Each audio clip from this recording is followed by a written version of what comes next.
पिछले वीडियो में मैंने आपको कसार में अपना सबसे फेवरेट सनसेट दिखाया था और कसार का सबसे crazy home stay vibe stay वहाँ से हिमालयन रेंजेस के खूबसूरत नज़ारों को देखने के बाद हम निकल गए थे अपने अगले डेस्टिनेशन मुंशियारी के लिए। जब हमने गूगल पे डिस्टेंस देखा तो लगभग 200 किलोमीटर दिखा रहा था। मैप पे हमें दो रास्ते दिखे, एक कपकोट होके और एक बेरीनाग चकोरी होके।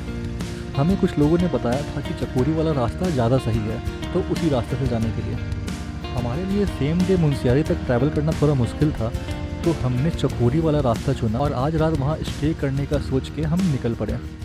थोड़ी ही दूर आगे बढ़ा था कि वहाँ एक बहुत लंबा जाम दिख गया। लोगों से पूछा तो उन्होंने बताया कि कोई कार खाई में गिर गई है। थोड़ी देर बाद जाम खुली और हम आगे बढ़े और मेरे दिल ने मुझसे एक सवाल पूछा, अगर पता होता कि ये आखिरी दिन है तुम्हारा तो आज भी वही करते जो रोज करते हो। हम सब स्ट्रेस में हैं, कल की चिंता, लोग क्या कहेंगे, पैसा, काम, जिंदगी, पर कोई नहीं सोचता जिस जिंदगी के लिए हम इतना चाह रहे हैं वो किसी भी पल खत्म हो सकती है। फिर ना कोई चिंता काम आएगी और ना ही स्ट्रेस।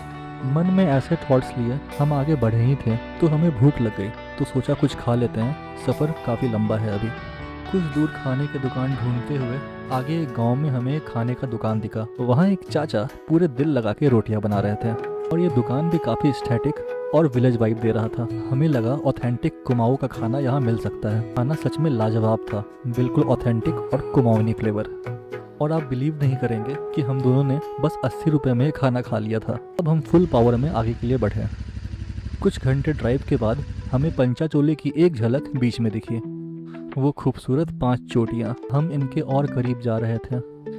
ये यहीं से इतनी खूबसूरत दिख रही है तो पता नहीं वहाँ से क्या ही नज़ारा होगा। तो थोड़ी दूर और आगे बढ़ने के बाद नवी का एक इम्पॉर्टेंट क्लाइंट मीटिंग आ गया। उसने बोला कि यहाँ नेटवर्क आ रहा है, मुझे बस 10 मिनट लगेगी तो मैं ये निपटा लेती हूँ। शायद इसी को ही वर्क फ्रॉम माउंटेन कहते हैं। खैर, मैं आपको सच बताऊं तो मैं पिछले 3 साल से मुंशियारी जाने का सोच रहा हूं। हर बार कसार तक आता हूं, पर कभी समय तो कभी काम के कारण आगे नहीं बढ़ पाता। पर इस बार मैंने ठान लिया था कि पंचाचोली देखना ही है, मुंशियारी जाना ही है। कहीं किसी रील्स में ये सुना था कि सारा संसार एक तरफ और मुंशियारी एक तरफ। पता नहीं ये बात कितनी सच है, ये तो वहाँ जाके ही पता चलेगी। जैसे जैसे हम आगे बढ़ते जा रहे थे तो हमें ये पता चला ये बाकी जगहों की तरह टूरिस्ट प्लेस नहीं है। पूरा रास्ता बिल्कुल ही ऑफ बीट और बहुत ही छोटे छोटे गांव से होते हुए सुनसान घाटियां पार करते हुए गुजर रहे थे। शाम ढलते ही बेरीनाग होते हुए हम चकोरी पहुंच चुके थे और यहाँ पहुंच के मुझे ये पता चला कि ये भी एक काफ़ी छोटा गांव ही है। पूरी बहुत स्टे की ऑप्शन और छोटी मार्केट थी यहाँ। थके हारे स्टे पहुँचे, डिनर किया और सो गया।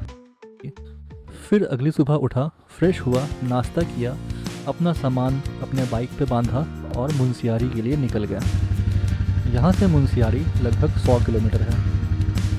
चकोरी के बाद रास्ते थोड़े मुश्किल हो जाते हैं, लेकिन नज़ारे उतने ही खूबसूरत।